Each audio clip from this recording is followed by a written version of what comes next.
खाते रहेंगे, कुसंग का परहेज करते रहेंगे, जब तक आपको ये हावी नहीं कर सकते हैं।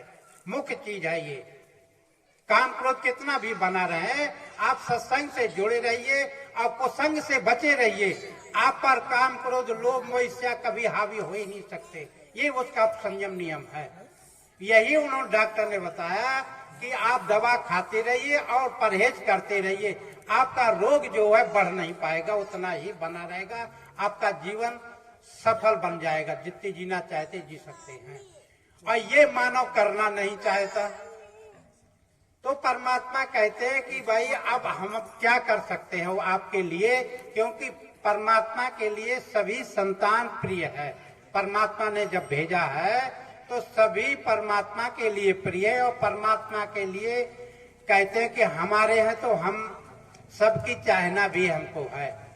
क्योंकि चाहना इसलिए कि संतान माता पिता को प्यारी होती है, तो इसलिए सत्संग की जरूरत है। और सत्संग आप समझेंगे तभी अपने आप को जान पाएंगे। वही भक्ति को करना है।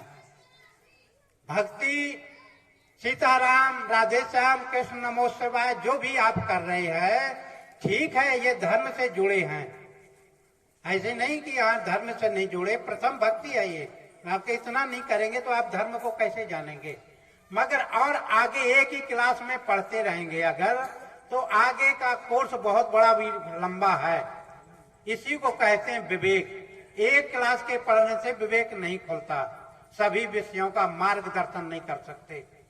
इसलिए सदगुरु के सानिध्य में जब जाएंगे तब आपका विवेक खुल जाएगा। विवेक खोलने के लिए, विवेक जागृत करने के लिए ही सत्संग की जरूरत होती है। कहते हैं कि परमात्मा की ताहे दिन भगवान ने देह दिन सब दिन, नर अपने अज्ञान से वृथा सोचकर। उस दिन परमात्मा ने सब कुछ आपको दे दिया है। ये शरीर जिस दिन रचा है उस दिन सब कुछ आपके अंदर भर दिया कि आप जाइए और सुंदर अपना जीवन बिताइए। तो कहते हैं कि इसको न समझने का कारण मुख्य यही है। जाको दुख दारुण देहि, प्रभुता की मति आगे हर लेहि। ये पाप का काम है। पर जब आपके अंदर पाप छा जाता, कितने भी ज्ञानी बने रहिए, कितने भी विज्ञानी बने रहिए, कुछ भी बने रहिए, परमात्मा दारुण दुख का मतलब क्या होता है? दारू माने होते एक लकड़ी का भी दारू कहते हैं। लकड़ी की तरह जिस प्रकार से नट बाजीगर होते हैं वो पीछे बैठ जाते हैं और कठपुतली नचाता रहता पीछे बैठकर, ऐसे ही मन हमारा डबाडोल नाचता रहता। अब क्या करें, अब क्या ना करें। अब दुख आने वाला है तो बुद्धि को परमात्मा हर लेते हैं, तभी उसके जीवन में दुख आ जाता है। दुख क्यों आ गया? कि आपके पाप इकट्ठे होते, उसको संचित हो गए, उसको किस प्रकार से खत्म करेंगे परमात्मा? तो दुख देंगे। अब हम विवेकी है तो जब मति आपकी बनी रहेगी एक जैसी तो दुख आएगा नहीं। तो मति पहले हर लेते परमात्मा, ये मेरे को दे दो, अपने आप वो ले लेते अपने हाथ में। इसी कहते हान लाभ जीवन मरण, जस यप जस विधि हाथ। इसीलिए इंसान मानव भटक जाता है। इसलिए सत्संग की जरूरत पड़ती है कि सत्संग आप सुनिए। एक बार बादशाह अकबर जो है, उनके दरबार में मंत्री जो बीरबल बड़ा ज्ञानी था, तो उनकी यहाँ एक माली है, तो बाग भी है उनके पास। तो बाग में वो बढ़िया निराई गुड़ाई करता था, खूब उसी में दिन भर रहता, अपना जीवन बिताता था। तो जो पैसा कमाता था वहीं पेड़ के नीचे गाड़ देता था वो माली, और पेड़ में गाड़ करके अपने शाम के घर आके सो जाता। दिन भर बाग में रहता तो चिंता नहीं रहती थी उसे। तो उसके पैसे किसी ने निकाल लिए वहां से, जो पेड़ के नीचे गड़े हुए थे, उस पैसे को किसी और मतलब मानो ने निकाल लिए। और जब उसने देखा, रोज देखता था थोड़ा सा कि है कि नहीं, है कि नहीं, तो वहां नहीं थे। तो बड़ा विचलित हुआ कि जिंदगी भर का कमाया मेरा तो सब कोई हर ले गया, इस दुख को किसने देखा। और उस बाग में ये विशेषता था कि बादशाह के अलावा, मंत्री के अलावा तीसरा आदमी कोई जाता नहीं था। वो इतना सुंदर बाग था, 3 आदमी के अलावा वहां कोई जाता नहीं। अब 3 आदमी का सवाल है और 3 आदमी मुख्य हैं, उन्हीं का तो बाग है और उन्हीं से न्याय निपटनी है और वही बाग के अंदर जाते हैं। अब माली सोच करके कुछ कह नहीं पा रहा, रो रहा है। और महाराज बादशाह पहुंचे तो माली रो रहा था बैठे, तो बोले आखिर बात क्या है, हमसे फरमाइए, हमसे कहिए, कुछ भी जो भी हो। तो कुछ नहीं बोले, बोलिए बोलिए, आपकी समस्या का समाधान होगा। तो उन्होंने यही कहा, मालिक इस बाग में आपके अलावा, मंत्री के अलावा कोई आता नहीं इस जगह में। अब मेरे पैसे यहाँ थे और यहाँ से गायब हो गए। अब बादशाह भी चुप हो गए कि बताओ, मैं ही आता हूँ, मेरा मंत्री आता है और यहाँ से पैसे गायब हो गए, कोई तीसरे का अधिकार भी नहीं, माली दिन भर रहता है। आप बताइए विवेक कैसे खुलेगा, कैसे वो पैसे मिलेंगे। तो बीरबल के पास समस्या जाती है, बीरबल ये समस्या है इस माली की, कैसे इसको सुलझाया जाए। बोले कोई परेशानी नहीं, कोई बात नहीं, इस समस्या को हमारे ऊपर छोड़ दीजिए। तो उन्होंने अपने ऊपर समस्या ले ली। अब जल्दी जल्दी करते हैं कि समय आभार है ज्यादा। तो कहने का भाव है कि उन्होंने जब ले लिया अपने ऊपर समस्या को, अब उन्होंने पूछा कि भाई देखिए, पेड़ के नीचे गड़े थे, पेड़ था मान ली किसी भी चीज का, समझ ली कटहल का था पेड़ वो, तो पेड़ के नीचे वो पैसे गाड़ दिए उन्होंने।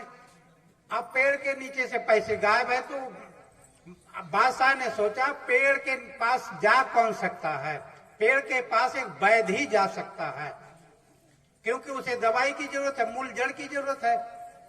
अब उन्होंने अनुमान लगाया कि आखिर इस दरबार में बीमार कौन कौन है, यहीं से पता है लगाया जाए।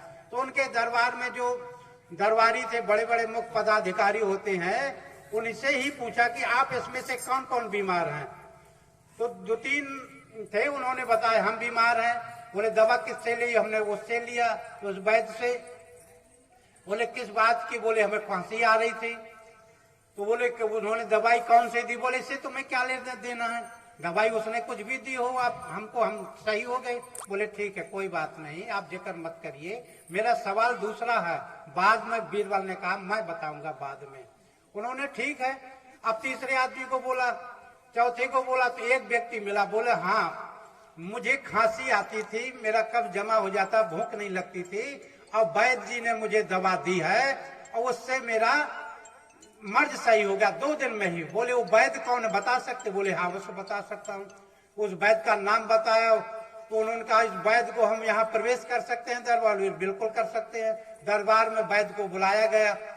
तो वैद्य से मंत्री जी ने पूछा कि एक ही सवाल, आप सत्य बोलना, इनको कौन सी आपने जड़ दी कि 2 दिन में इनका मर्ज सही होगा? मुझे भी ये बीमारी है, इसलिए मुझे भी जल्दी सही करिए, पर उस पेड़ का नाम बताइए, आखिर कौन सा पेड़ है वो। और उनको सत्य बोलने के लिए कहा कि आप बेफिक्र होकर सत्य बताइए कि कौन सा पेड़ था। तो उन्होंने बताया कि कटहल का पेड़ की जड़ की हमने उसको रस निकाल करके दिया, इनका 2 दिन में सही होगा, वही रस आपको भी देंगे। तो बोले यहाँ तो आसपास में पेड़ है नहीं, हमारे ही बाग में है और दूसरी जगह कहीं है नहीं। तो बोले क्या वहीं से आप लाए थे? बोले हाँ वहीं से लाया। बोले बस हो गया, आप इनके पैसे दे दीजिए। और आप ही ने लिए।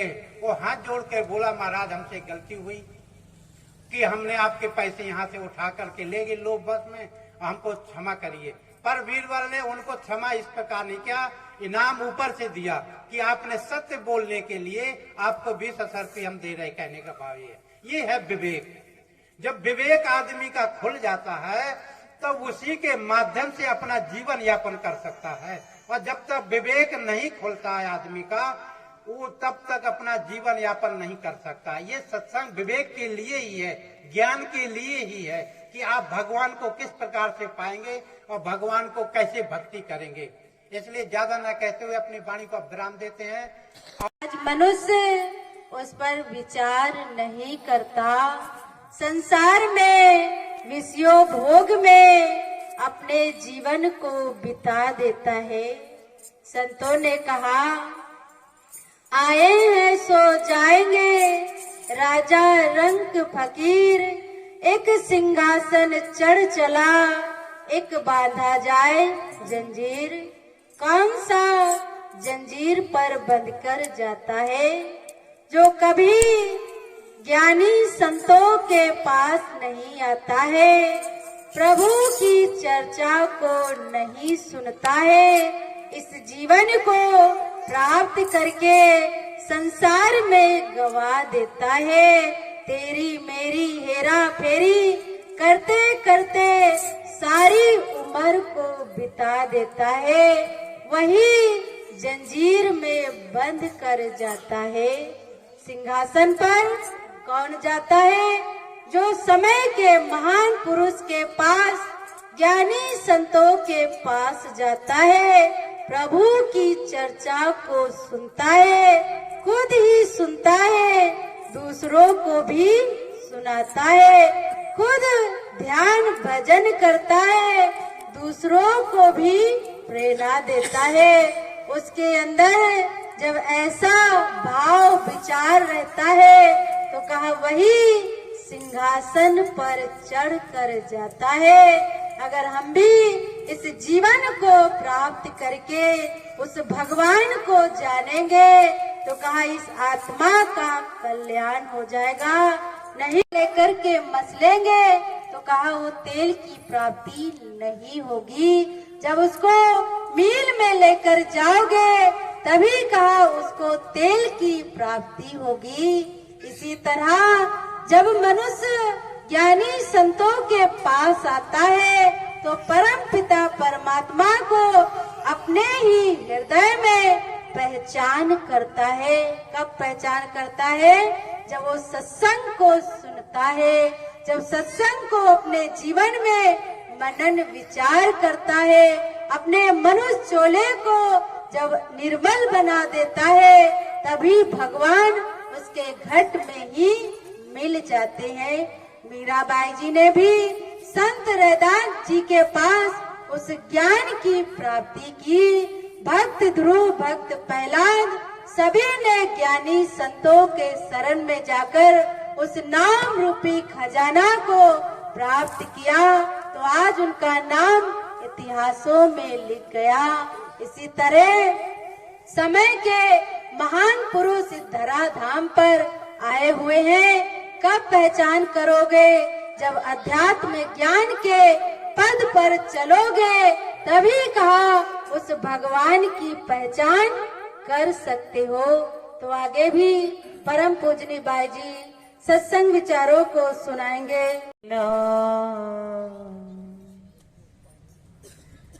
तस्मै श्री गुरुदेव नमः। मूकं करोति वाचालं पंगुमलंघय ते गिरिं यत् कृपा तमहं वन्दे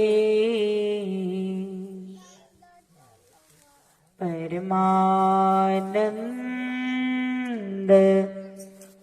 माधवम्। तीन लोक नवखंड सतगुरु फेंकी डोर तापर हंसा नाचड़ी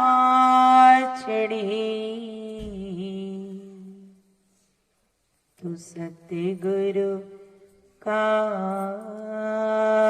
क्या दोष।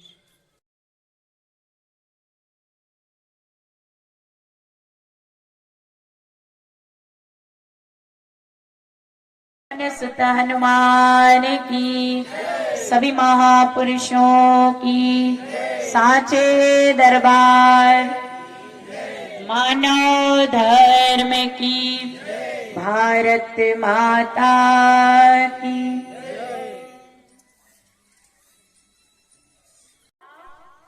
सोता, सोता जानते हो ना? जो आकर सोने लग जाता है, ऊँघने लग जाता है। दूसरा सरोता, सरोता भी जानते होंगे, जिसे सुपारी काटते हैं। और तीसरा श्रोता,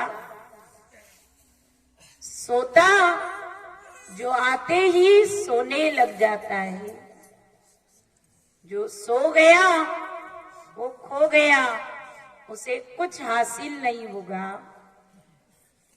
और निद्रा देवी को भी भगवान राम का वरदान मिला है।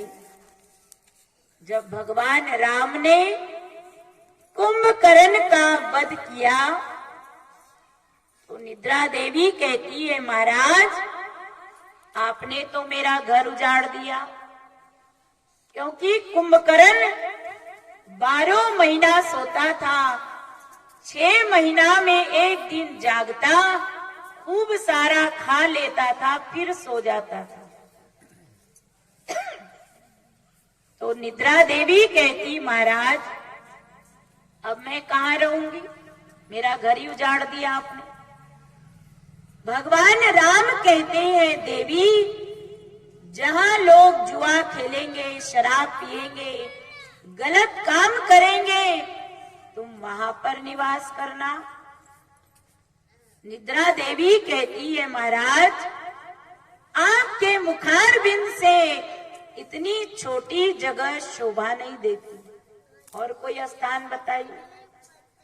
तो भगवान राम कहते हैं, ठीक है, जहां मेरी चर्चा होगी तुम वहीं पर निवास करना, पर ध्यान रखना जो ध्यान से सुनेगा उस पर सवार मत होना, और जो ध्यान से नहीं सुनेगा उस पर सवार हो जाना।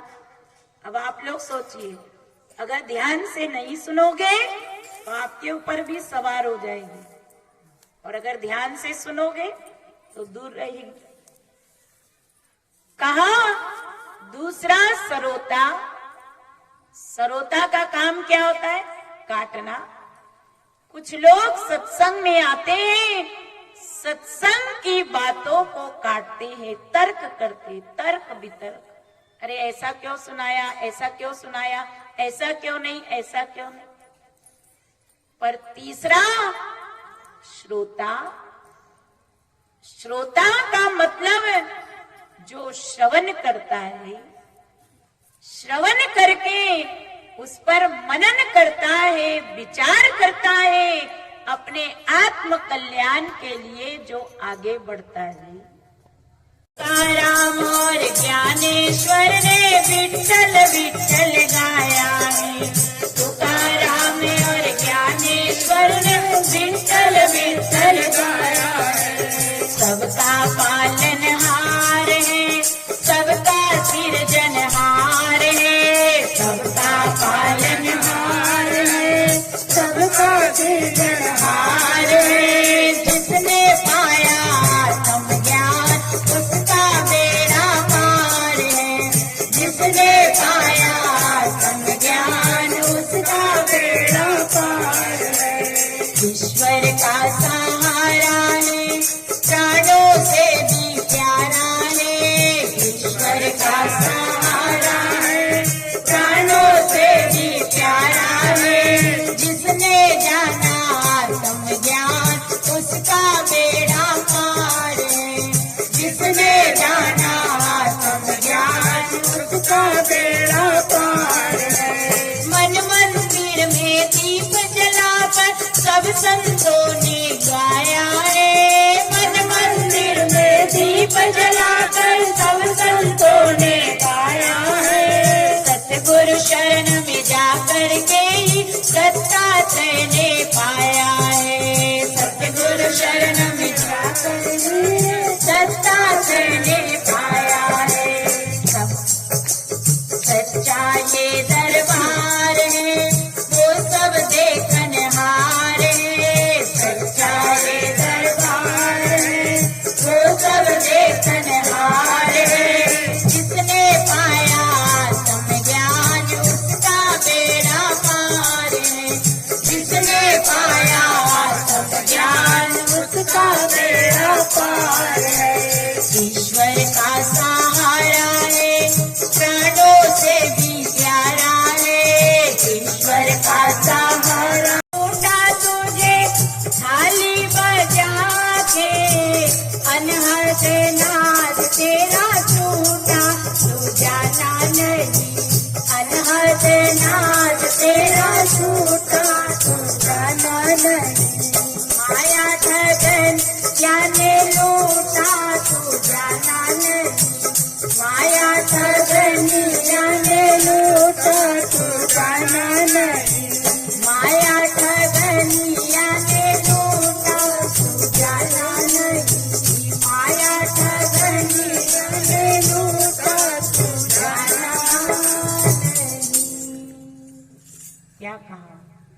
माया ठगनिया ने तुझे लूटा, तू जाना नहीं।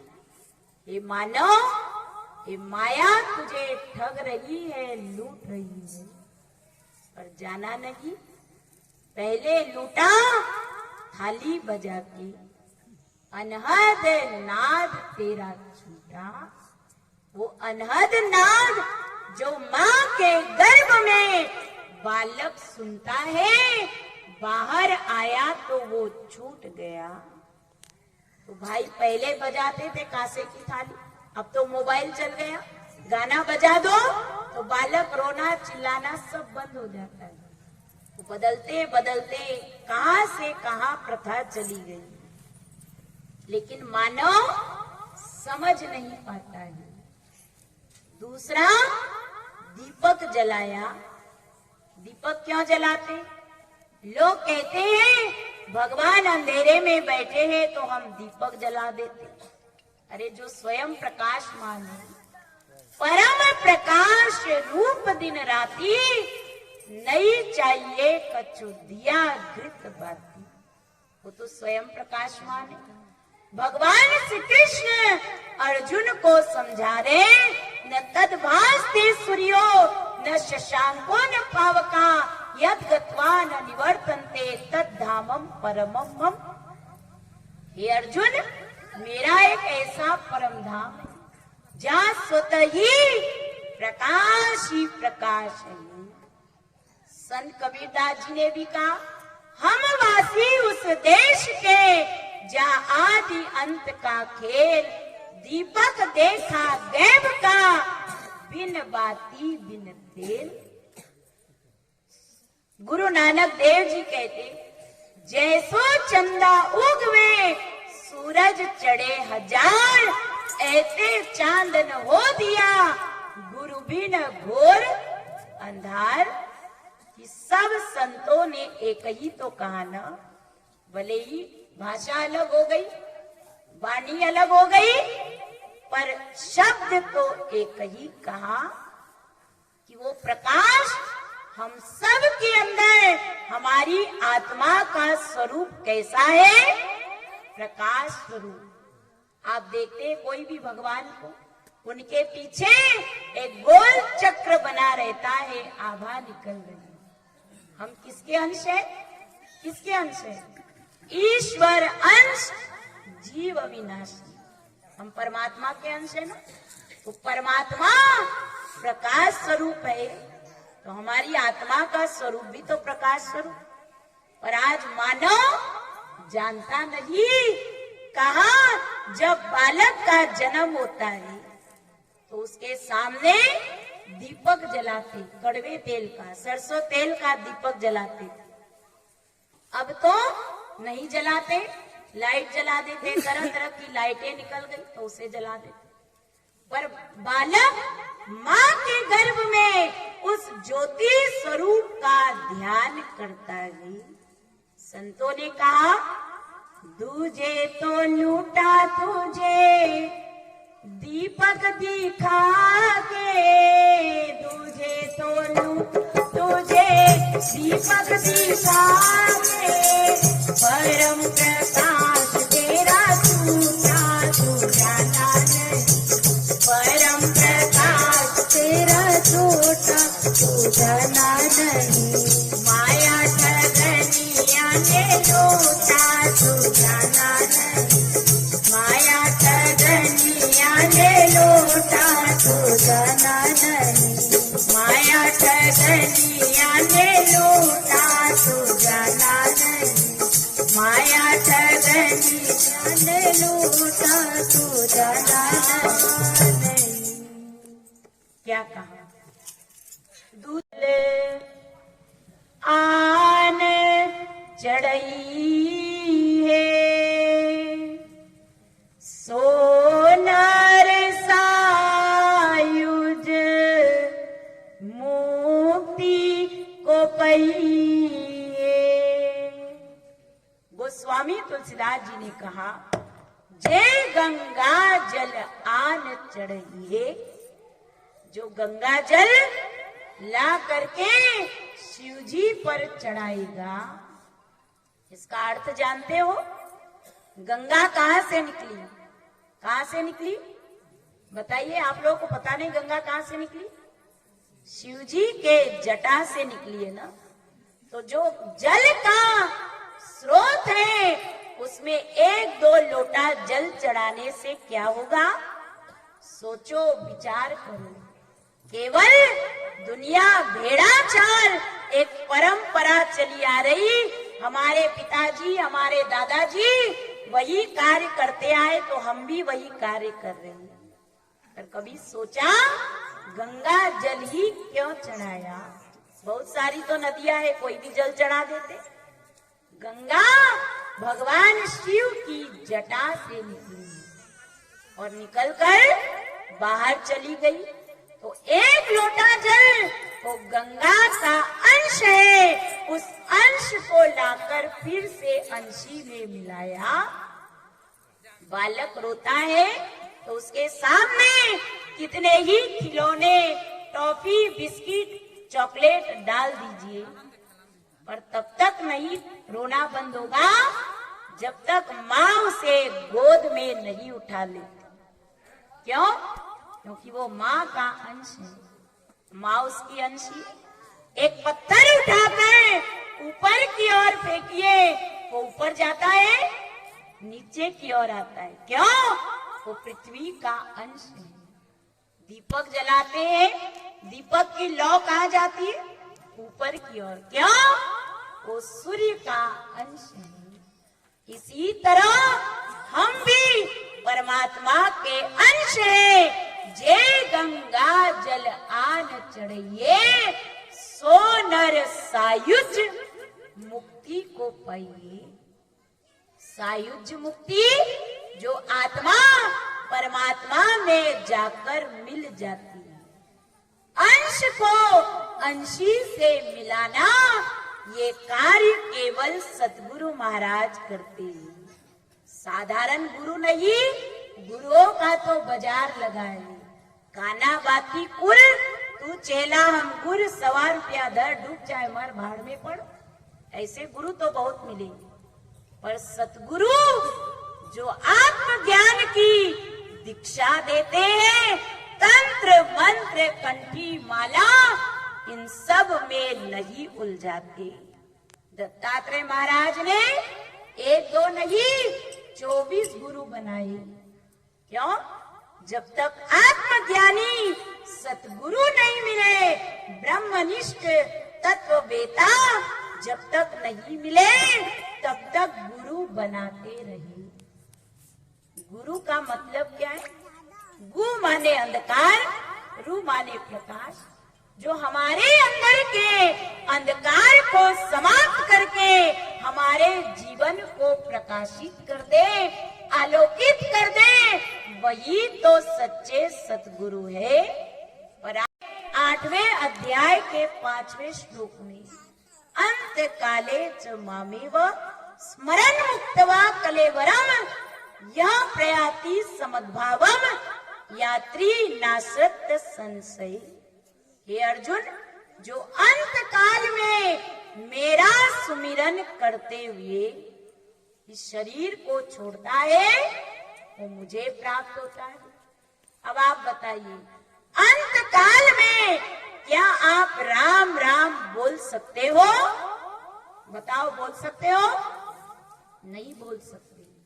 गुरुबानी में गुरु नानक देव जी कहते हैं, अरे भाई गोविंद नाम मत बिसरे, अरे भाई गोविंद नाम मत बिसरे, गोविंद नाम मत बिसरे, मत बिसरे, अरे भाई गोविंद नाम मत बिसरे। अंत काल जो लक्ष्मी सुमरे, ऐसी चिंता में जो मरे, सर्प योनि बल बल अवतरे, बल्ले बल्ले उतरे, अरे भाई गोविंद नाम मत बिसरे। गुरबानी में गुरु नानक देव जी कहते हैं, अरे भाई गोविंद नाम मत बिसरे। गोविंद, गो माने इंद्रिया, बिंदु माने केंद्र। हमारी इंद्रियों का केंद्र वो परम पिता परमात्मा है और उसका नाम मत भूलो मत बिसरो। बिसरना मतलब भूलना, मत भूलो। पर अंतकाल लक्ष्मी, अंतकाल में अगर धन का चिंतन करते हुए सुधी किस्ती पर दे रखा है, अरे उससे लेना है, उसको देना है, और अगर प्राण निकल गया तो कहाँ जाओगे? सर्प योनि। सांप को देखते हैं, धन की ढेरी पर कुंडली मार कर बैठा रहता है। क्या वो धन खर्चा कर सकता है? लेने जाओगे तो फुक्कार मारेगा, काट भी देगा। वो धन किस काम? अंतकाल जो लक्ष्मी सुमरे, ऐसी चिंता में जो मरे, सर्प योनि बल बल अवतरे। भगवान कहते जा, तुझे बहुत धन चाहिए ना, तो जा धन की ढेरी पर जाकर बैठ जा।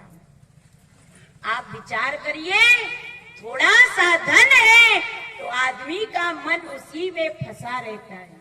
और ये बड़े बड़े टाटा, बिरला, अंबानी, डालमिया, ये मरेंगे तो कहाँ मन जाएगा? जो धन की ढेरी पर सोते हैं। सुबह शाम हरी सुमी रहने कर ले रोज, थोड़ा थोड़ा हरी का भजन कर ले रोज, थोड़ा थोड़ा हरी का भजन कर ले रोज, थोड़ा थोड़ा हरी का भजन कर ले रोज, थोड़ा थोड़ा हरि का भजन कर ले।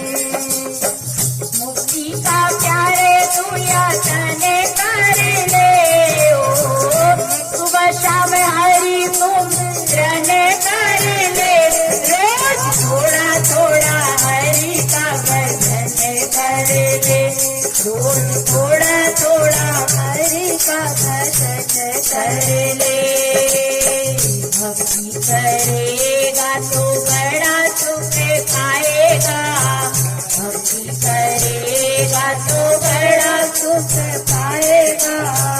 भक्ति से मन का मैल धुल जाएगा, भक्ति से मन का मैल धुल जाएगा।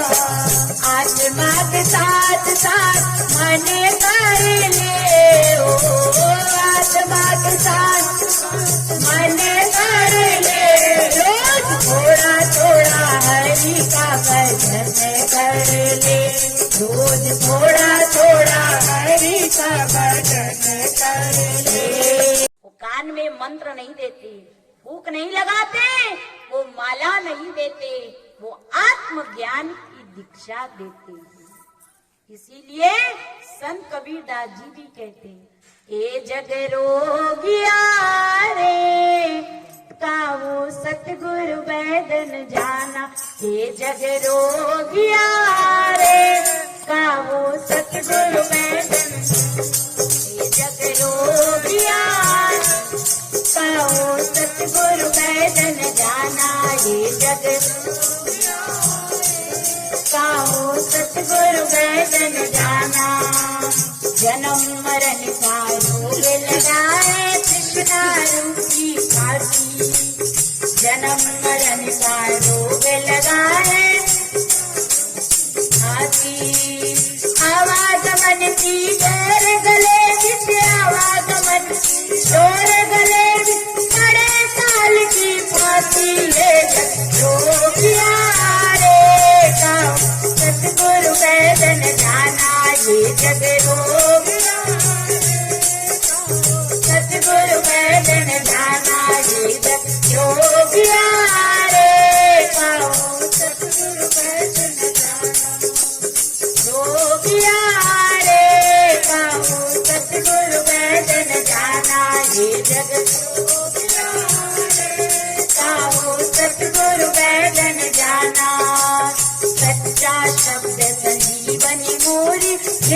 अंग लगावे। सच्चा शब्द संजीवनी मोरी जिस पर अंग लगावे। सात कबीर सुनो भाई साधो, सात कबीर सुनो भाई साधो, मोरी जन्म नहीं आवे ये जग जोगिया रे गाँव। सतगुरु वैदन जाना ये जग जोगिया रे गाँव। सतगुरु वैदन जाना। सच्चा सतगुरु कोई न पूजे, झूठा जगपति आवे। सच्चा सतगुरु कोई न पूजे, झूठा। अंधा बाह गए अंधे की, अंधा गए अंधे की, रास्ता कौन बतावे ये जग जोगिया रे गाँव। सतगुरु वैदन जाना ये जग वैदिया रे गाँव। सतगुरु वैदन जाना ये जग रोगिया रे गाँव। सतगुरु वैदन जाना गाँव। सतगुरु वैदन जाना आए। सतगुरु वैदन जाना। मार करके खाता है, जीव की हत्या करता है, तो पाप लगेगा या पुण्य मिलेगा? क्या मिलेगा? स्वयं ही उसके ठेकेदार हो। पाप करोगे तो नरक में जाओगे और पुण्य करोगे तो स्वर्ग में जाओगे। पाप किए जा पुण्य किए जा, फैसला है हाथ तेरे आप किए जा। पाप किए जा पुण्य किए जा, फैसला है हाथ तेरे आप किए जा। फैसला है हाथ तेरे। पुण्य करके स्वर्ग में तू जाए, पाप करके नरक में तू जाए। पुण्य करके स्वर्ग में तू जाए, पाप करके नरक। हो गई उल्टी मती, कर ली अपनी क्षति। हो गई उल्टी मती, कर ली अपनी क्षति। सुधार किए जा, पाप किए जा, पुण्य किए जा। फैसला है हाथ तेरे आप किए जा। पाप किए जा, पुण्य किए जा, तेरे आप किए जा। फैसला है हाथ तेरे आप किए जा। फैसला है हाथ तेरे आप किए जा। क्या कहा? पाप किए जा, पुण्य किए जा। और फैसला किसके हाथ में? भगवान के नहीं, खुद के ही हाथ में दे दे। फैसला है हाथ तेरे आप किए जा। अब सोच लो, पाप करना है या पुण्य करना है? तो जीवन के अंदर नारी निंदा मत करो। नारी शक्ति की खान और नारी से पैदा हुए ध्रुव प्रहलाद राम कृष्ण समान। नारी वो शक्ति है जो घर को मंदिर बना देती, और नारी वो शक्ति है जो घर को शमशान बना देती। सुपर्णखा भी तो नारी ही थी ना। क्या हुआ? जब राजा की पुत्री थी तो राजकुमारी तो थी, पर कहा पूरे कुल का सर्वनाश कर दिया। जब राजकुमारी थी तो भिखारी के घर में थोड़ी शादी हुई, राजा के घर में हुई। राजकुमारी होकर भी पूरे कुल का सर्वनाश कर दिया। और एक नारी माता सीता, जो माता पिता और सास ससुर दोनों कुल को उजागर कर दिया। नारी बेटी दो कुल का दीपक है, पर पुत्र तो बेटा तो एक ही कुल का दीपक है। वो भी लायक होगा, नालायक होगा वो भी नाम डुबा देगा। पर बेटी दो कुल का दीपक होती है। इसीलिए माता बहनों के ऊपर घर की नींव है, ये फाउंडेशन है। जैसा चाहेंगे अपने घर को बना सकते हैं, चाहे मंदिर बना लो, चाहे शमशान बना लो, ये नारी के हाथ में है। इसीलिए आत्मज्ञानी होना बहुत जरूरी है और अपने बच्चों में संस्कार डालना। ध्रुव प्रहलाद छोटी छोटी अवस्था में भगवान को जान लिए। आज तो बच्चों के हाथ में मोबाइल चाहिए, बिना मोबाइल के खाना नहीं खाते, पढ़ाई नहीं करते। इसी के कारण बच्चों के जीवन का हनन हो रहा है।